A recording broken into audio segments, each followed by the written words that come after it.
रसायन जो चैप्टर है, पहला चैप्टर है एक तो, और दूसरा इसमें 4 पाद है। बताया था तुम्हें, आपका शैम्पू ऐसे करके याद किया था हमने।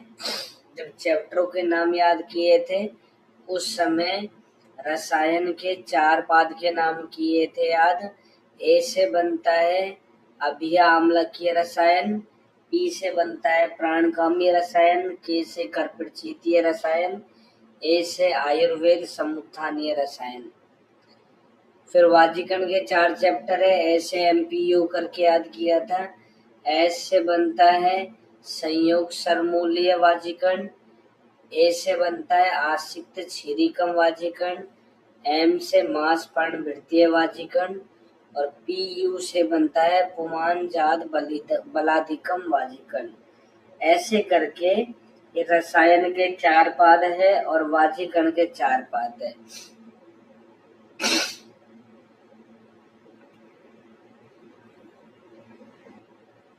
प्रमादी, व्यसनी, पापकृत, भेषज, अपमानी, तो ये 7 नाम बताए गए हैं। फिर अज्ञानात, इनके 7 कारण भी है, सबके अलग अलग। क्रम से देखो, अज्ञानात, अज्ञान से अनात्मवान होता है। अन्न आरंभात, इसमें अज्ञान ना लिखा है, ना के बाद एक बार और ना लिख दो, अज्ञान ना, इसके बाद में ना और लिख दो तो फिर अन्न आरंभात बन जाएगा। एक तो अज्ञान बन गया, दूसरा अन्न आरंभात। अन्न आरंभात से आलसी समझना, जो स्टार्ट ही नहीं कर रहा। इसके बाद में अस्थिर चित्तत्वात्, अस्थिर चित्त से प्रमादी समझना, दरिद्र मत समझना, अस्थिर चित्त से प्रमादी। फिर दारिद्र्यात से दरिद्र समझना, अनायतत्वात् से व्यसनी। अनायतत्वात् का मतलब होता है पराधीनता, दूसरों के अधीन हो गया, एडिक्ट हो गया, व्यसनी बोलते हैं उसको। अधर्मात से भेषज, ये पापकृत समझना, अधर्म से पाप करता है। औषध अलाभात से भेषज अपमानी समझना, औषध अलाभात से भेषज अपमानी। ये 7 पुरुष रसायन सेवन के अयोग्य होते हैं, याद रखना। वापिस से सुश्रुत में भी पढ़ा दूंगा, अभी तो याद रखना। इसके बाद नेक्स्ट लाइन में सुश्रुत बोलता है पूर्वे वैसी मध्य वा। अभी तो बोला था चरक ने तरुण वे में प्रयोग करना चाहिए, और यहाँ लिखा है पूर्व अवस्था भी है और मध्य अवस्था भी है, दोनों में प्रयोग करना चाहिए। कैसे करना चाहिए? प्राग स्निग्ध शुद्ध तनु सदा, पहले अपने शरीर को शोधित कर लेना है, डिटॉक्सिफाई कर लेना है। ऐसा क्यों करने के बोलता है, एग्जाम्पल दिया है, नए अविशुद्ध शरीर से युक्तो रसायनो विधि न भांति वाससी क्लिष्टे रंग योग वहित है। जैसे गंदा कपड़ा होता है उस पे रंग नहीं चढ़ता, ऐसे ही दूषित शरीर में रसायन का प्रभाव नहीं होता है। इसलिए जब भी रसायन वाजीकरण का प्रयोग करें तो उससे पहले शोधन करा लेना चाहिए। नेक्स्ट श्लोक में आओ। नेक्स्ट श्लोक में 17 नंबर का श्लोक कुटी प्रावेशिक विधि के बारे में बोलता है। सेकंड लाइन पढ़ो। दिशि पूर्व उत्तर श्याम च सुभूमौ कार्येत कुटिम। उत्तर और पूर्व दिशा बहुत अच्छी दिशाएं होती है। इन्हीं दिशाओं की भूमि लेकर कुटी प्रावेशिक के लिए कुटी का निर्माण करना है। नेक्स्ट लाइन में त्रिगर्भाम सूक्ष्म लोचनाम, जो कुटी होती है उसमें 3 गर्भ होते हैं। जैसे एक गर्भ हो गया, इसके चारों ओर दूसरा हो गया, इसके चारों ओर तीसरा हो गया। ऐसे 3 गर्भ होते हैं, छोटे छोटे छिद्र होते हैं। घन भित्ति दीवार मोटी होती है। मन से है प्रियाम, मन को प्रिय लगने वाला इन्वायरमेंट रहता है। नेक्स्ट लाइन में स्त्री विवर्जिता, स्त्री का प्रयोग वर्जित है इसके अंदर, क्योंकि हम रसायन की बात कर रहे हैं। वाजीकरण में तो वर्जित नहीं रहता, या रसायन में वर्जित है। वाजीकरण में पढ़ेंगे हम, स्त्री के लिए भी अलग बात पढ़ेंगे। बहुत सारी इंपॉर्टेंस बताइए स्त्री की।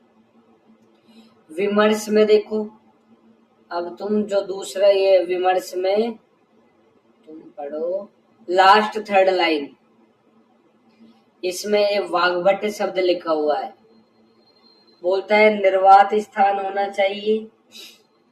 अगली लाइन में दिशि उदिच्याम शुभे, ये केवल उत्तर दिशा की भूमि बोलता है। चरक में पूर्व और उत्तर दोनों दिशाएं ली गई है, यहाँ पे केवल उत्तर दिशा की भूमि है। त्रिग्रह बाकी तो सेम ही है सब। 21 में कब प्रवेश करना है? अथ उदक आयने शुक्ले, उत्तरायण के शुक्ल पक्ष में प्रवेश कराना है। कृत वापने, ये मुंडन संस्कार करके, बाल कटवा कर। नेक्स्ट लाइन में विधुये मानसान दोषान मैत्रीम भूतेषु चिंत्यन, मानसिक दोषों को दूर करते हुए कल्याण की कामना से इसमें प्रवेश करना चाहिए। नेक्स्ट श्लोक में देखो 24 में पहली बात लिखिए कि पहले संशोधन कराना चाहिए, फिर रसायन का प्रयोग करना चाहिए। 25 में आओ, संशोधन किससे कराना चाहिए? एक योग लिखा है, हरित इत्यादि योग। हरित की नाम चूर्णानी सैंधव आम्लके गुड़म वचा विडंगम रजनीम पिप्पलिम विश्व भेषजम। 9 द्रव्य लिख लो और 9 के 9 नाम याद रहने चाहिए तुम्हें। इनमें से 9 के 9 नाम याद रहने चाहिए। इसमें जैसे रजनी लिखा है, रजनी का मतलब यहाँ पे हरिद्रा समझना। विश्व भेषज शुंठी को बोलते हैं। सेकंड लाइन में पिबेत उष्ण अंबुना, उष्ण जल के साथ इसका प्रयोग करना चाहिए। पहले स्नेहन स्वेदन करा लेना चाहिए और इसे जब शरीर शुद्ध हो जाए उसके बाद में संसर्जन क्रम करना चाहिए, और जब संसर्जन क्रम हो जाए उसके बाद में त्रिरात्रम यावकम दध्यात पंचाहम वापि सर्पेशा, सप्ताहम व पुराणस्य, कोमा लगा दो, यावत शुद्धेस्तु वर्चसे। तो इसमें विमर्श में सेकंड लाइन पढ़ो, विमर्श नहीं हिंदी में ही पढ़ो पहले तो। हिंदी में 3rd लाइन, गर्म जल से 1 तोला की मात्रा में खाने को देना चाहिए। 1 कर्ष मात्रा सामान्य होती है चूर्ण की, चूर्ण बनाना है इनका। दूसरी लाइन में लिखा है औषधियों का चूर्ण बनाकर। चूर्ण की सामान्य मात्रा कर्ष प्रमाण में होती है। कौन सी कषाय कल्पना कर्ष प्रमाण में होती है? कल्क, कल्क की मात्रा भी सामान्य प्रमाण में होती है। कल्क प्रमाण, कल्क की भी कर्ष प्रमाण में होती है। वटी भी कर्ष प्रमाण में होती है, और अवलेही की भी प्रायोगिक मात्रा जो है वो कर्ष प्रमाण में होती है। वैसे तो अवलेही की मात्रा शास्त्र सम्मत पल प्रमाण में होती है, लेकिन व्यवहारिक मात्रा कर्ष प्रमाण में होती है। इसके बाद में नेक्स्ट पैराग्राफ हिंदी में, इसकी दूसरी लाइन पढ़ो। हीन शुद्धि वाले व्यक्ति को 3 दिन तक मध्यम शुद्धि वाले व्यक्ति को 5 दिन तक, अवर शुद्धि वाले, उत्तम शुद्धि वाले को 7 दिन तक घृत से संस्कृत पुराने जौ की यवागु देनी चाहिए। जो अभी लाइन पढ़ाया था त्रिरात्रम, ये सब, इस लाइन को ऐसे समझना है यहाँ पे। फिर लिखा है या फिर जब तक पुराने मल की शुद्धि नहीं हो जाए तब तक ही यवागु देनी चाहिए। चरक तो ऐसा बोलता है। विमर्श में आओ, वाग्भट क्या बोलता है? वाग्भट ने भी है ना यही 7 द्रव्य, यही 9 द्रव्य माने हैं। दूसरी लाइन में देखो, श्लोक में वाग्भट में वेल लिखा हुआ है। वेल जो है ये विड़न का पर्याय होता है। वेल जो होता है विडंग का पर्याय होता है। इसके बाद में लिखा है इसी लाइन में, भाग्य अनुक्ते समं ग्राह्यम। जब हम चूर्ण का निर्माण करते हैं तो भाग नहीं बताया, तो ऐसी कंडीशन में सम प्रमाण में लेने चाहिए सभी। फिर इसके बाद में ये क्या बोलता है देखो, ऐसे बोलता है थर्ड पैराग्राफ में कि त्रिरात्रम, पंचरात्रम या सप्ताहम। इसने श्लोक को सही कर दिया। चरक का श्लोक कॉम्प्लिकेट है, पता ही नहीं चल रहा क्या बोलना चाह रहा है। ऐसे भी लग रहा है इसमें कि 3 दिन तक यावक दो, 5 दिन तक सर्पी दो, 7 दिन तक पुराण यवागु दो, ऐसा लग रहा है। लेकिन ऐसा नहीं समझना, जो वाग्भट ने मॉडिफाई करके लिखा है यही समझना है। हिंदी टीका तो यही है, 3 दिन, 5 दिन या 7 दिन तक बल के अनुसार यवागु का प्रयोग करना चाहिए घृत मिला के, या पुराने मल की शुद्धि नहीं हो जाए तब तक करना चाहिए। बात हरित की चल रही है तो साथ साथ हरित की पढ़ते चलो। तो हरित किम पंचरसाम उष्णाम लवणाम शिवाम। अब कल परसों मैंने टेस्ट लिया था, एक क्वेश्चन दिया था तुम्हें, रसान सर्वान लवण आदि वर्जितान, और तुम सबने मैक्सिमम बच्चों ने ऑल आंसर कर दिया। क्यों कर दिया ऑल आंसर उसका? मैंने तो तुम्हें हिंदी में बोला था ना कि ऐसे कौन सी द्रव्य होते हैं जिनमें लवण रस नहीं होता। जब हिंदी में लाइन लिखी हुई आती तो फिर तुम मध्य हरित की आम्ल की आंसर करते। ये तो संस्कृत का श्लोक था, और संस्कृत में देखो हरित की में क्या लिखा है, पंच रसाम उष्णाम लवणाम। अगर ऐसे लाइन आ जाए तो हरित की में करना, रसान सर्वान लवण वर्जितान आ जाए तो आम्ल की में करना। सारे रसों के नाम लिखे बस लवण ही नहीं लिखा तो मध्य के लिए करना।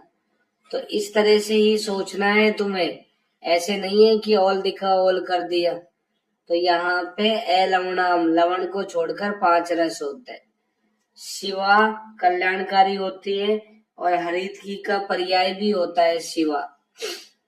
दोष अनुलोमनिम लघ्वीम विद्यात दीपन पाचनिम। सारंग धर्म में जब हमने परिभाषा प्रकरण पढ़ा जिसमें अनुलोमन स्रंसन भेदन रेचन की परिभाषा थी, विमर्श में पढ़ाया था, तो अनुलोमन में श्रेष्ठ द्रव्य क्या बताया था? अभिया या हरित की, तो ये भी तो हरित की है। तो ऐसे अनुलोमनी, ऐसे अभिया लघु होती है, दीपन पाचन का काम करती है। फिर नेक्स्ट लाइन में, आयुष्याम पौष्टिकीम धन्याम वय से स्थापनिम पराम। वय को स्थापित करने में श्रेष्ठ होती है। वय स्थापना नाम क्या है बताओ? मामूल की। विमर्श में देखो तुम, विमर्श में पहले पैराग्राफ में सेकंड लास्ट लाइन में, आम्लकम वय स्थापना नाम। अग्रय द्रव्यों में हरित की क्या लिखा था? पथ्य नाम। इसी आंवले से 2 लाइन ऊपर छोड़ के देखो, हरित की पथ्य नाम लिखा है। ऐसा हम अग्रय में पढ़ के आए। सर्व रोग प्रशमनी बुद्धि इंद्रिय बल प्रदाम। वापस इस श्लोक में आ जाओ, सभी रोगों का नाश करेगी, बुद्धि इंद्रिय को बल देने वाली है। अब कौन कौन से रोगों को ठीक कर सकती है? कुष्ठ, कुष्ठ को ठीक करेगी। इसके बाद में गुल्म, गुल्म में हम दंती हरित की पढ़ेंगे। जब गुल्म वाला चैप्टर आएगा तो उसमें हमें दंती हरित की पढ़नी है। उदावर्त में अनुलोमन के रूप में काम करती है। शोष, अब देखो, हरित की लगातार सेवन करने से शुक्र शोषक होती है, ऐसा बोला है सारंग अष्टांग संग्रह ने। लेकिन फिर भी ये शोष में काम में ली जाती है। कौन सी हरित की कल्पना काम में ली जाती है बताओ? एरंड भ्रष्ट हरित की। इसको एरंड के तेल में भून लो, फिर इसमें वृश्य गुण आ जाएगा। अग्रय द्रव्यों में हमने एरंड मूल पढ़ाई है, वृश्य वात हराणाम, तो ऐसे करके काम में ले सकते हैं इसको। पांडु के अंदर गोमूत्र हरित की पढ़ेंगे हम। मद में भी काम में ले सकते हैं, अर्स में भी गोमूत्र अभिया काम में लेंगे, या गुड़ अभिया। अर्स में गुड़ हरित की करके याद कर लेना, गुड़ अभिया। गृहिणी में भी हरित की का प्रयोग कर सकते हैं। हृदय रोग में भी पढ़ना है अनुलोमन के लिए। शिरो रोग में भी हरित की का प्रयोग है। अतिसार, देखो अतिसार में तो वैसे ही विरेचन हो रहा है, हरित की और ज्यादा अतियोग करा देगी। लेकिन कौन सी कंडीशन में अतिसार में हम हरित की का प्रयोग कर सकते हैं, ये बात सुश्रुत बोलता है। विमर्श की लास्ट लाइन पढ़ो, विमर्श की लास्ट लाइन। इसमें देखो भाव प्रकाश, ये सुश्रुत का श्लोक है, भाव प्रकाश का नहीं, सुश्रुत का।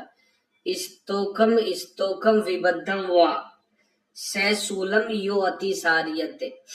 जब अतिसार में मल रुक रुक कर या बंधा हुआ आता है, शूल युक्त मल आता है, तो उस कंडीशन में अभिया पिपली कल्क सुखोष्ण जल के साथ में देकर विरेचन कराना चाहिए।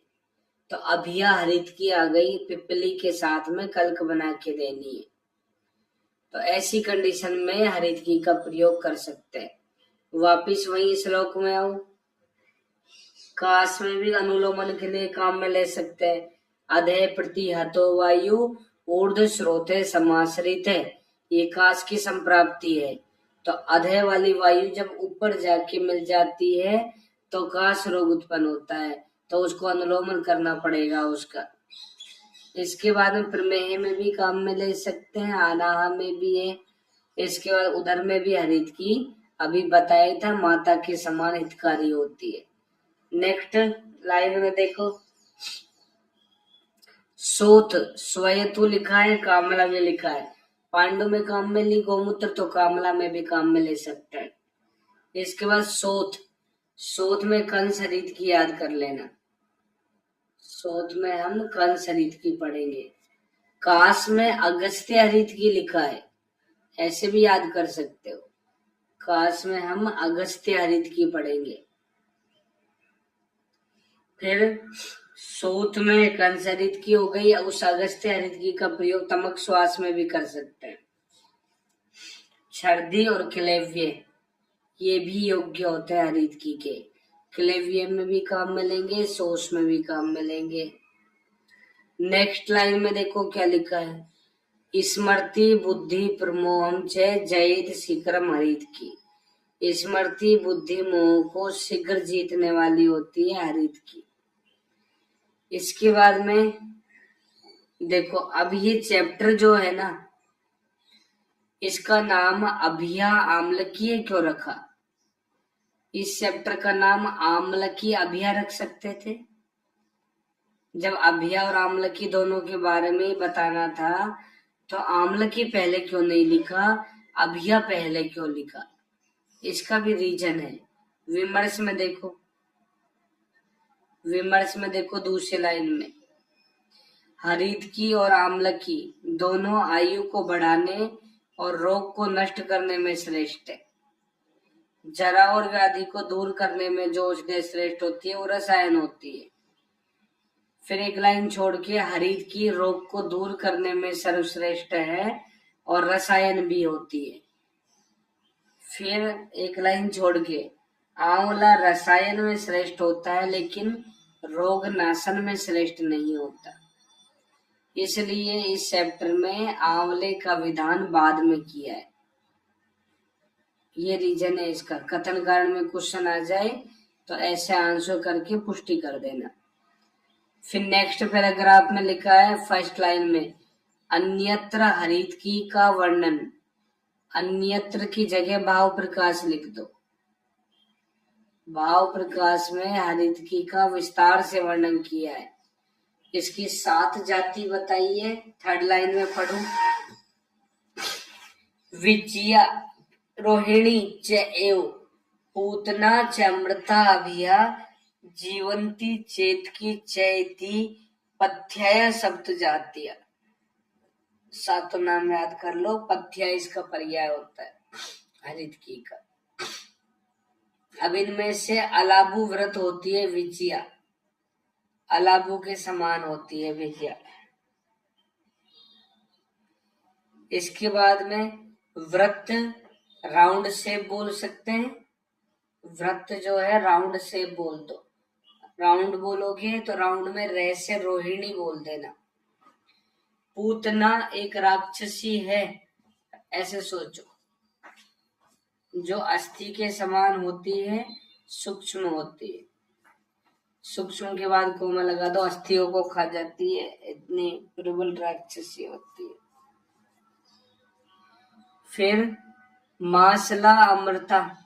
अमृता में मैं लिखा है, मासल में मैं लिखा है। पंचरेखा अभिया। अभिया में देखो ए कैसे बना है, इस तरह से एस जैसा बना है और एस में 5 जैसा नजर आ रहा है। ऐसे ही सोचना, इमेजिन ऐसी करना कि एस बना हुआ पड़ा है, वहां पे 5 रेखा होती है। कॉमा लगा दो। जीवंती वाली है, जीवन देने वाली है। स्वर्ण तो जीवन देता ही है। त्रिरेखा चेतकी। चेतकी में तय से 3 रेखा करना।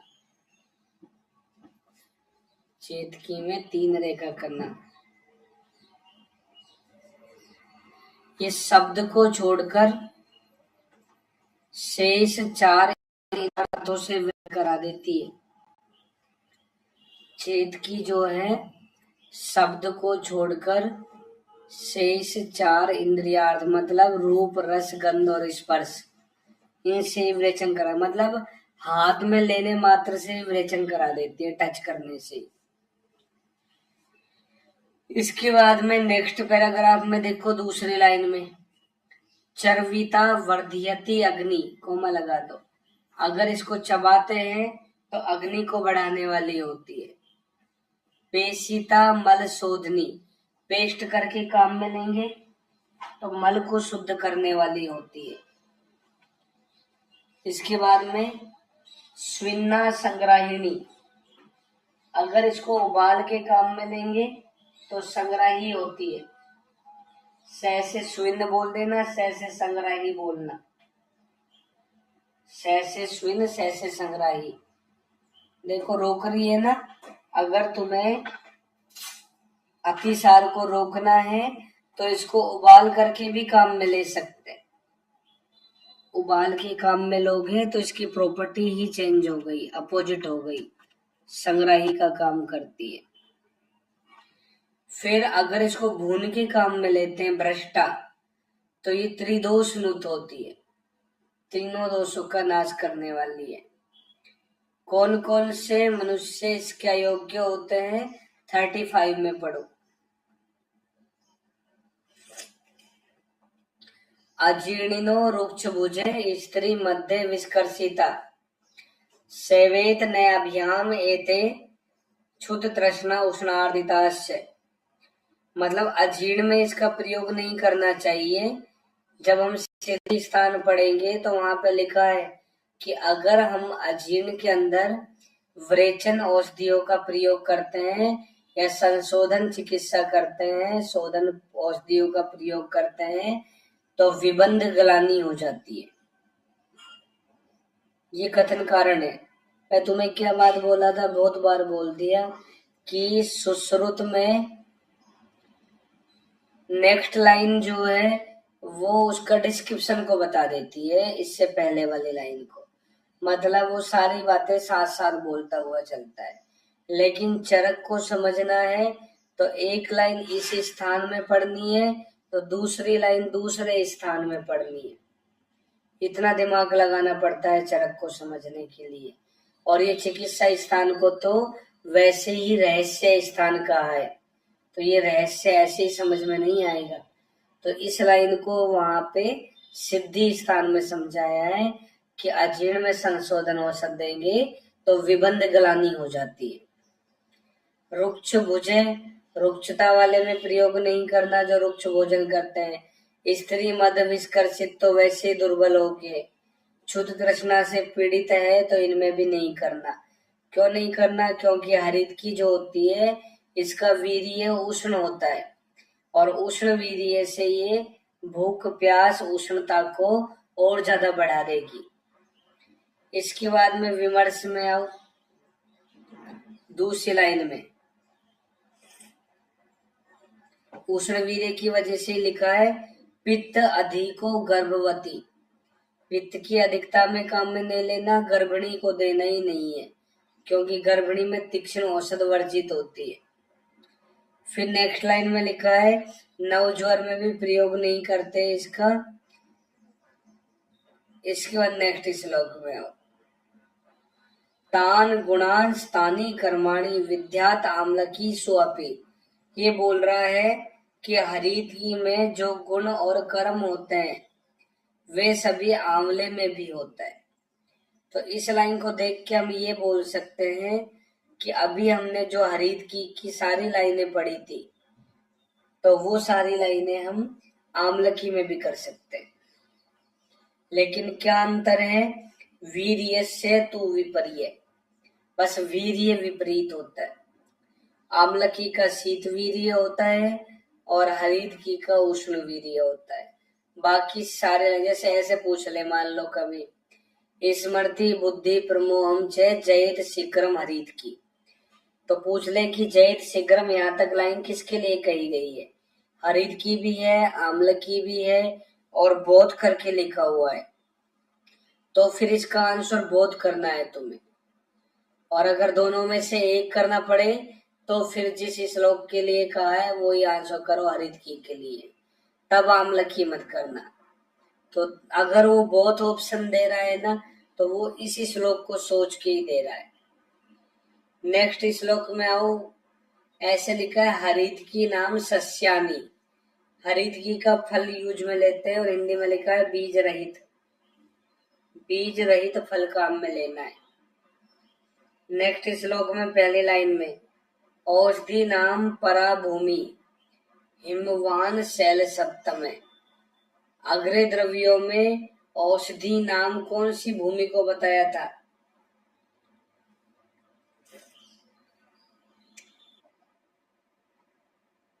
हिमवान।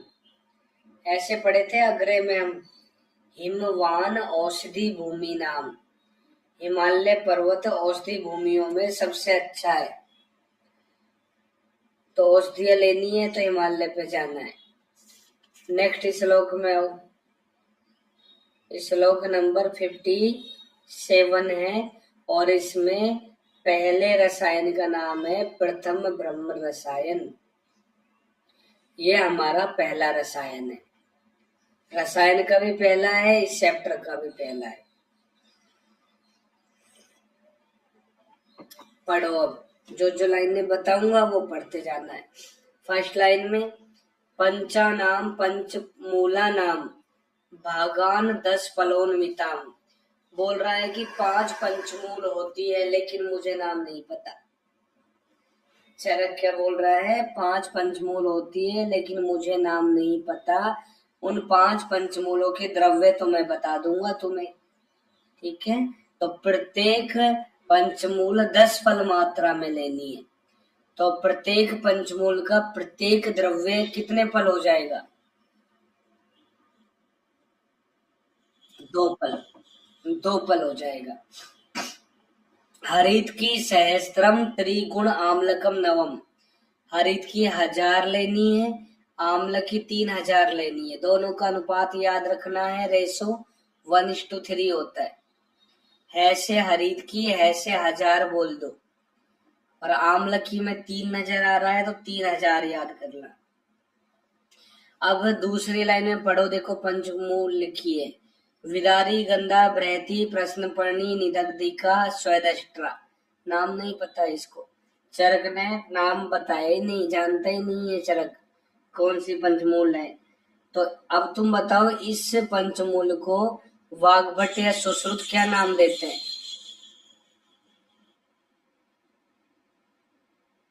लघु पंचमूल, एरो लगा के देख लो, लघु पंचमूल। फिर नेक्स्ट लाइन में बिल्व अग्निमंत स्योनाक कासमरी और पाटला, इसको क्या नाम देते हैं? बृहत पंचमूल।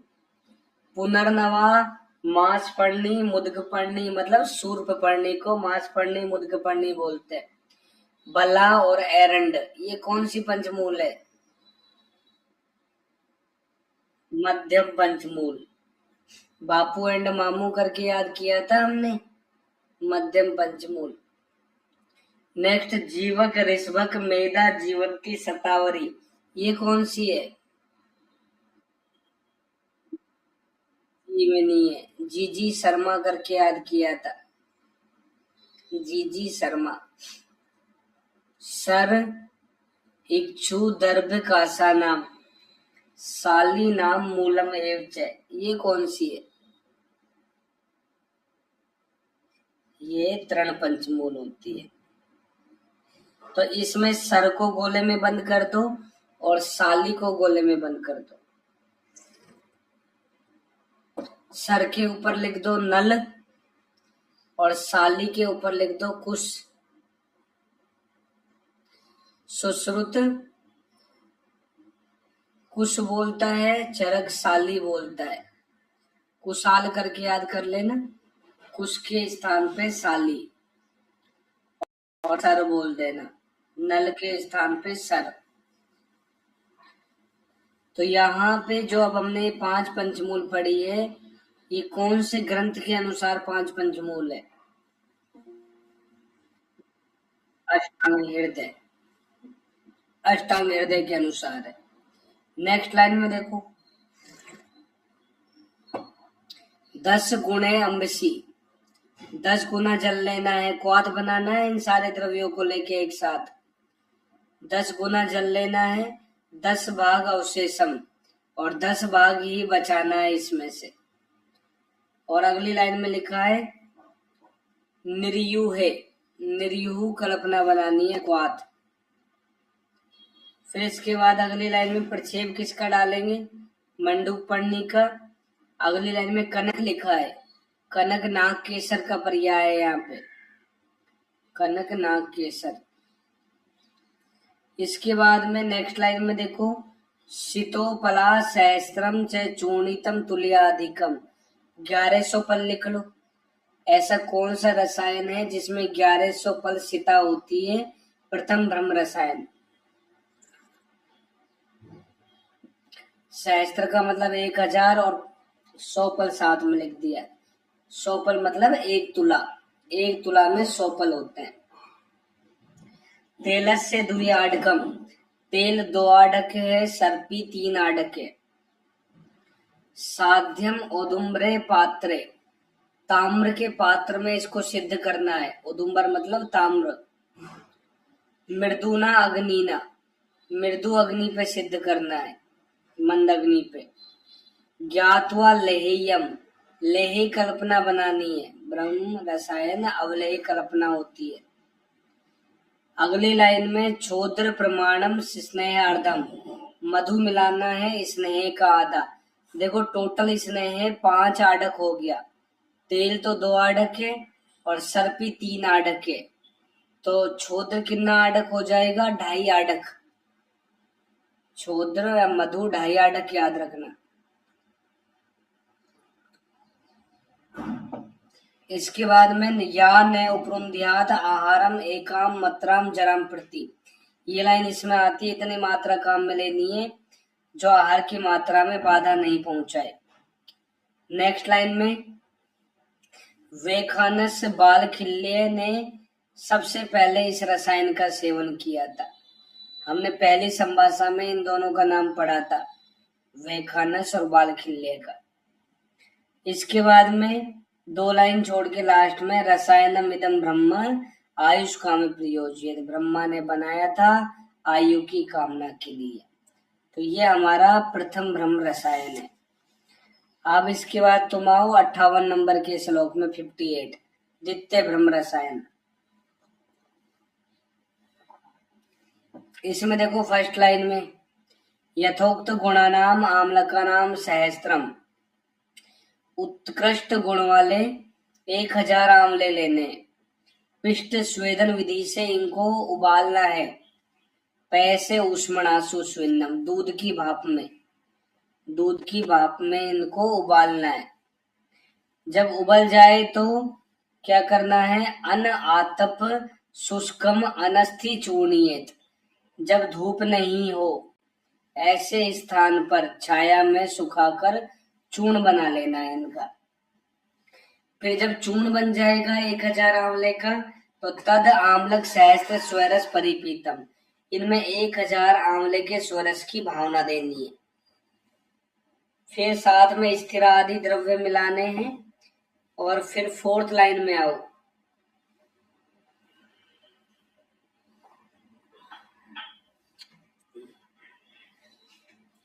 ये स्थिरा आदि जो द्रव्य होते हैं ये चूर्ण का अष्टमांश होते हैं। मतलब क्या करना है, ये 22 द्रव्य है। हिंदी में पढ़ोगे तो 22 लिखा है। हिंदी में देखो तुम 8वीं लाइन में 22 औषधियों का समान भाग मिला के चूर्ण बनाना है। और जो हमने आंवले का चूर्ण बनाया था उस चूर्ण का अष्टमांश से यूज में लेना है। मान लो कि वो चूर्ण हमारे पास में 100 किलो है, तो 100 किलो का 1/8 निकाल लेना, तो इतना काम में लेना है। इसके बाद में पुनः नागबला सहस्त्रफल स्वरस परिपीतम, इस चूर्ण को वापिस से नागबला के 1000 पल स्वरस की भावना से सिद्ध करना है। इसके बाद में द्विगुण सर्पीसा व छोद सर्पीसा, फिर 2 गुना इसमें गोघृत या गोघृत और मधु मिला देना है। एक लाइन छोड़ दो, फिर आगे देखो। भूमि के अंदर इनको दबा दिया, स्थापित अंतर्भूमि में दबा दिया। फिर अगले लाइन में कनक रजत ताम्र प्रवाल काल अयस चूर्ण, ये धातुएं हैं, सोना चांदी तांबा, लोहा भी है, प्रवाल भस्म भी है। इनका चूर्ण अष्टभाग लेना है। इनका चूर्ण भी अष्टभाग होना चाहिए। 5 धातुओं का नाम याद करना, सोना चांदी तांबा लोहा प्रवाल भस्म में 4 धातु है। अर्ध कर्ष वृद्धि से यथोक्त विधि से प्रातः प्रातः काल में अग्नि बल को ध्यान में रखते हुए इसका प्रयोग करना है। तो डेली सुबह सुबह इनका प्रयोग करना है। आधा कर्ष से शुरू करना है और आधा आधा कर्ष डेली बढ़ाते जाना है। अब देखो हिंदी में देखोगे ना तो इन्होंने 1 तोला लिखा है हिंदी में, दूसरे पैराग्राफ में दूसरी लाइन में 1 तोला से सेवन करें, 1 तोला बढ़ाते जाए। जो इस श्लोक में लिखा है वही बात तुम करना, अर्ध कर्ष बढ़ाना है। 1 तोले पे ध्यान मत देना, आधा तोला बोलना। इसका क्या काम होता है इस रसायन का, एक तो इम्पोर्टेंस क्या है कि इसमें धातुएं पड़ी रहती है। दूसरा 59 में देखो, सेकंड लाइन में कांत है प्रजानाम सिद्धार्थ है चंद्रादित्य समज्योति, जो संतान है कांति युक्त हो जाती है और चंद्रमा के समान चमक हो जाती है, आदित्य जैसी चमक हो जाती है। नेक्स्ट लाइन में स भवति अविषम च स गात्रे संपद्यते विषम, शरीर पर से विष का प्रभाव भी दूर हो जाता है। ये लाइन आ जाए तो कोई विष वाले अगध में मत कर देना, ये लाइन तुम्हें द्वितीय ब्रह्म रसायन में करनी है। नेक्स्ट आओ च्वनप्राश अवलेह। च्वनप्राश भी अवलेह कल्पना है। इसका निर्माण देखो कैसे बताया है। च्वनप्राश पहली लाइन में पढ़ो, 10 मूल के द्रव्य हैं ये। बिल्लू अग्निवन शॉर्ट में 10 मूल लिख दो, 10 मूल के द्रव्य हैं। पिपली पे अंडरलाइन कर लो, पिपली भी रहती है। दूसरी लाइन में ताम्रलकी भी है। अभिया अमृता, जीवंती भी है। जीवक ऋष्वक रिद्धि, फिर अगले लाइन में मेदा और इसी लाइन में काकोली। देखो हमने अष्टवर्ग के द्रव्य पढ़े थे 8 और यहाँ पे कितने हैं 5। लिख लो अष्टवर्ग के 5 द्रव्य, अष्टवर्ग के 5 द्रव्य। तो इसमें पहला पेयर ही पूरा किया है हमने, जमकर याद किया था, जमकर। जीवक ऋष्वक मेदा महामेदा काकोली क्षीर काकोली रिद्धि वृद्धि। तो इसमें बस इसने पहला पेयर ही बनाया है जीवक ऋष्वक। बाकी जो 3 पेयर है उनमें से पहली ड्रग लिखी है बस। मेदा महामेदा में से मेदा, काकोली क्षीर काकोली में काकोली, ऋष्वक रिद्धि वृद्धि में से रिद्धि।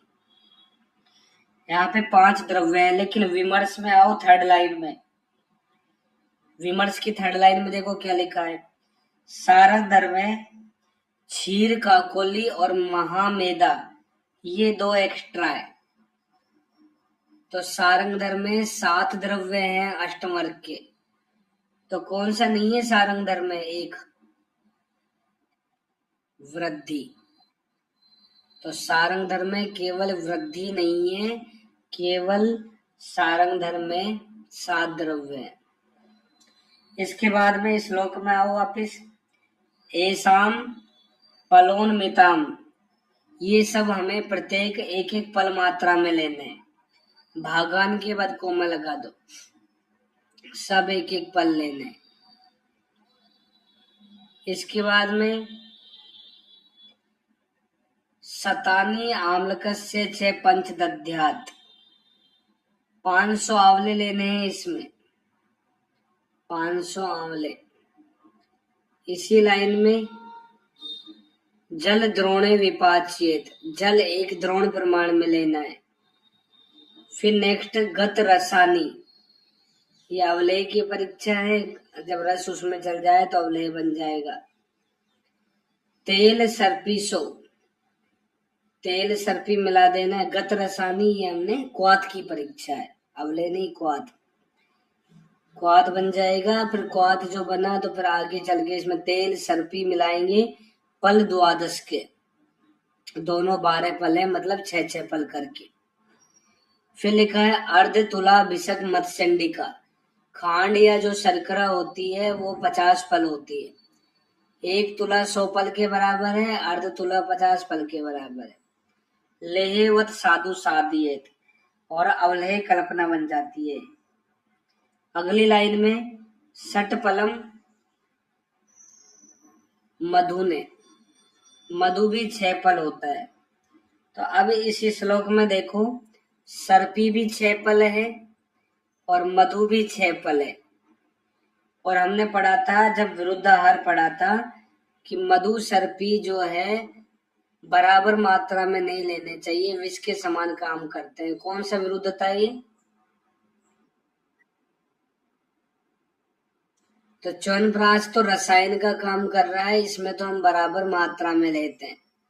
इसका कारण होता है, चक्रपाणी बोलता है कि अन्य द्रव्यों का संयोग होने के कारण। लिख लो, अन्य द्रव्यों का संयोग होने के कारण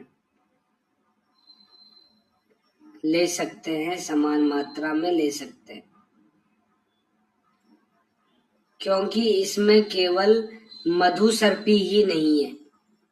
अगर मधु और सर्पी दो ही ड्रग होती तो समान मात्रा में नहीं लेना।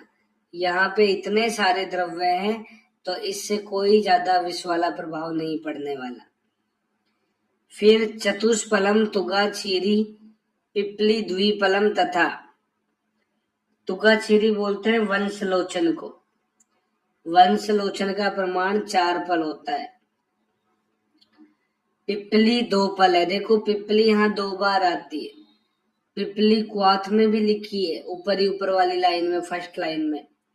वहां तो 1 फल मात्रा में थी और ये प्रक्षेप में है, यहाँ 2 फल मात्रा में।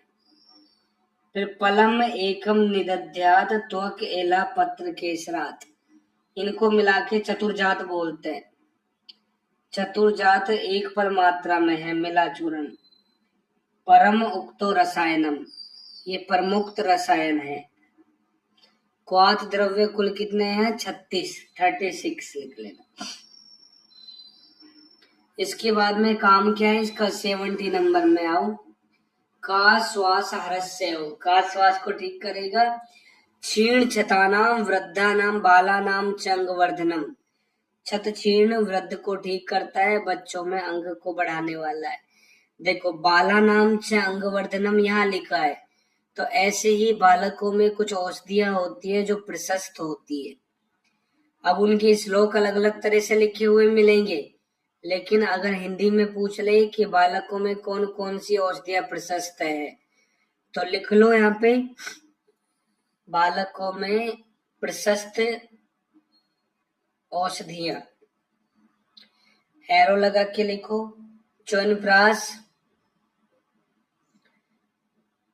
महापेशाचिक घृत, महापेशाचिक घृत, नवनीत, नवनीत, मंडूर, मुग्धरस, मुग्धरस, अरविंदासव। ये सारी औषधियां बच्चों में प्रशस्त होती है। नेक्स्ट लाइन में स्वर क्षयम उरो रोगम हृदय रोगम वात शोणितम, सब ठीक हो जाएंगे। फिर नेक्स्ट लाइन में अस्य मात्राम प्रियुंजित या उपरुंद्यात न भोजनम। देखो आहार करके लाइन लिखी थी ब्रह्म रसायन में और भोजन करके लाइन लिखी है च्यवनप्राश में। इतनी मात्रा काम में लेनी चाहिए जो भोजन की मात्रा में रुकावट नहीं करे। अस्य प्रयोगात च्यवन है सुवृद्धो अभूते पुनर्युवा। इसका प्रयोग करने से च्यवन ऋषि वापिस से युवा हो गए थे। तो इसका सेवन तो किया च्यवनप्राश जो अवलेय है, इसका सबसे पहले सेवन किया च्यवन ऋषि ने। और बनाया किसने बताओ?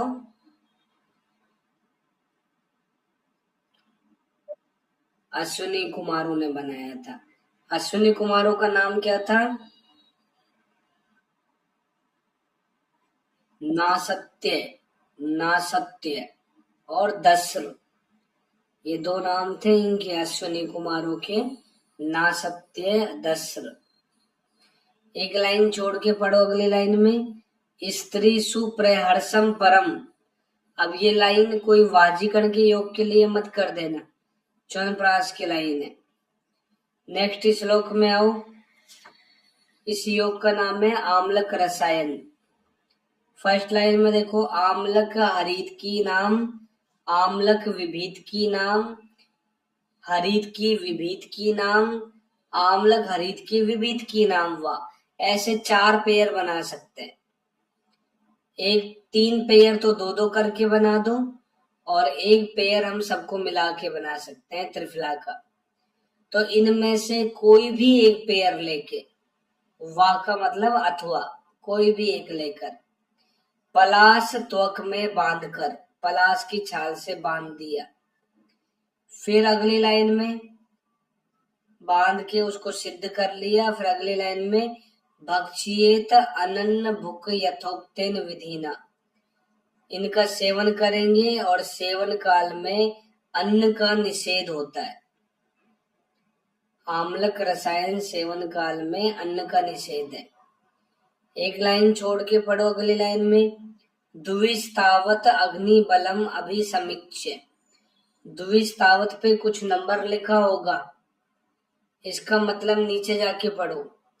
द्विस्तावत प्रयोग कालत द्विगुण कालम, मतलब 2 गुना परिहार काल होता है। मान लो 1 मास तक सेवन करता है तो 2 मास तक परहेज करना है। इसके बाद में नेक्स्ट रसायन पे आओ, हरितक्यादि रसायन। इसमें देखो फर्स्ट लाइन में 76 नंबर के श्लोक में हरित की, आम्ल की, विविध की, त्रिफला तो है ही, साथ में पंचमूल। इससे पहले पंचमूल किसमें थी? यहाँ भी है। इन सब का मिला के क्वाथ बनाना है। फिर दूसरी लाइन में सर्पी से है कुंभम साधित्वा। सर्पी जो है कुंभ प्रमाण में लेना है। हिंदी में चौथी लाइन में देखो, एक कुंभ 1 सूर्प के बराबर होता है। फिर लिखा है जीर्णे च। जीर्णे च से पहले कोमा लगा दो। जीर्णे च क्षीर सर्पिभ्याम साली षष्टिकम उष्णोदक अनुपानम। तो जब भोजन पच जाए, ये पच जाए औषधि, तो उसके बाद क्षीर सर्पी मिला के साली चावल का सेवन करना है, ऊपर से उष्णोदक पान करना है।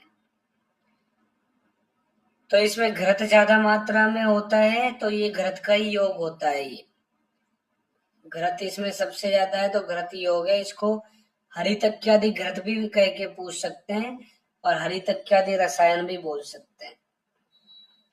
इसके बाद में नेक्स्ट आओ, इसमें लिखा है हरितक्यादि योग। इसमें भी हरित की, विविध की, आम्लक की है। इसी लाइन में अमृतवल्ली लिखा हुआ मिलेगा। पहली लाइन में गुरुची का पर्याय है अमृता। इसके बाद थर्ड लाइन में आओ, चूर्णम अयस चूर्णम चतुर्भाग संप्रयुक्तम, कोमा लगा दो। लोहे का चूर्ण लेना है, लोह भस्म 1/4 पार्ट। पाणी तल मात्रम प्रातः प्रातः प्रास्य। पाणी तल किसका पर्याय बताया था अब तक? कर्ष का, तोला। पाणी तल मात्रा में सुबह सुबह ही सेवन कराना है। ध्यान से पढ़नी है, लाइन लिखी हुई आती है, पूछेंगे कौन से रसायन के लिए कही गई है। फिर अगले लाइन में त्रिवर्ष प्रयोगात अस्य वर्ष शतम अजरम वय तिष्ठति। 3 वर्ष प्रयोग करने से 100 वर्ष की आयु प्राप्त होती है। ऐसा कौन सा रसायन है? हरितक्यादि योग। फिर इसी लाइन में विषम अविषम भवति गात्रे। शरीर में विष का प्रभाव नहीं होता। गात्रम अस्मवत स्त्री भवति, शरीर पत्थर के समान स्थिर हो जाता है। 78 नंबर के श्लोक में आओ, रसायन का महत्व है। यथा अमराणाम अमृतम यथा भोगवताम सुधाम। जैसे देवताओं के लिए अमृत है, नागों के लिए सुधा है, ऐसे ही महर्षियों के लिए रसायन है। तथा भवन महर्षिम रसायन विधि पुरा। रसायन गोले में बंद करो। ये लाइन तुम्हें रसायन के लिए करनी है, पहले वाली लाइन।